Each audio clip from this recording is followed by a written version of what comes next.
Chicago Italian beef sandwich. Delicious. But wait, cooked in water and seared with a torch? No way. Stick around, I'll tell you all about it.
Hey everyone, welcome back. Lear here again to share with you one of my latest incarnations of one of my favorite local recipes around here. Now, some of you may wonder where I'm from. I live in the Chicagoland area and I was born and raised here. I love a lot of the local food styles, foodie. I'm kind of a foodie in that way. A lot of the local foods like deep dish pizza, stuffed pizza, breaded steak sandwiches and the like, which are pretty popular around here. Another one that's really popular is the Italian beef sandwich, and that's, for those who don't know what that is, I've done some videos in the past on this topic, but it's basically a roast of some kind, a beef roast, rubbed in some spices and cooked a certain way, served with some au jus in a high gluten roll with some hot peppers or sweet peppers, and it's a delicious experience. If you've never had one, go out and get one, or make your own like I'm about to show you here. Now, I've done videos in the past here on this Italian beef sandwich concept. I've done it on the grill. I've done it in a Dutch oven. I've even done it on a rotisserie. May have done it in a crock pot. Well, I have done it in a crock pot. I'm not sure if I've done a video of one in a crock pot yet, but I've done that over the years as well. More recently, since I've been getting into sous vide cooking, which means cooking the food in a water bath for a period of time, right?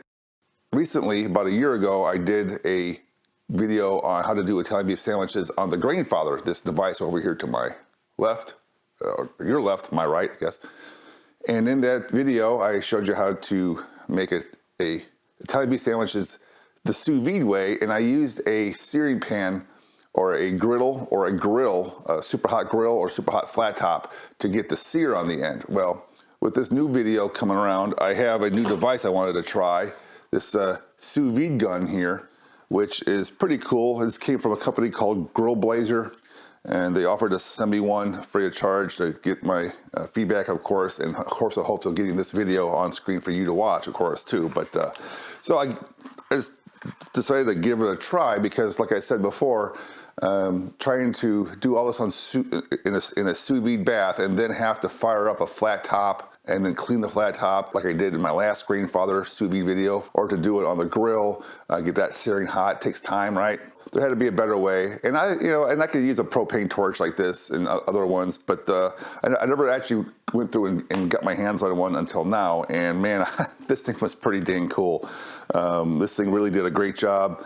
As you can see, big flames, big heat, and it did the job this time without having to do the cleanup of the grill or the cleanup of the flat top to get that sear that I need at the end. Because with sous vide, the food is kind of gray when it comes out of the bag, right? It doesn't look all that appealing until you give a little color to it and a little flavor, of course, as well from the charring action.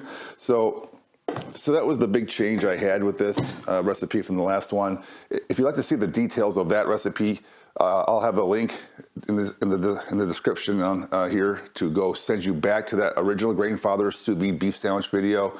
Outstanding. The whole details are in there.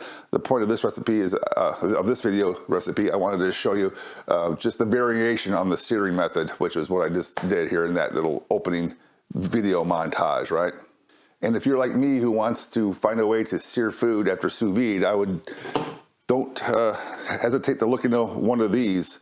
It's a pretty cool device. I'm not going to do a whole breakdown video on how to use this. There's plenty of them out there from many other YouTubers. I'm not going to just reinvent the wheel kind of thing, right? So, but the good news is, since I am a fan of this product now, they gave me an affiliate link to give you a discount there. So if you click in the video link down below, there'll be a link to the website with my discount code BEER-N-BBQ to get you 10% off one of these devices, because frankly they're not cheap, right? But they do a great job, and I should have got one sooner, especially now that I've been doing more sous vide cooking over the past few years. Now that I have the ability to do sous vide on the various devices, including the Grandfather again, which is a perfect sous vide device, man. That thing, I mean, yeah, it'll brew beer.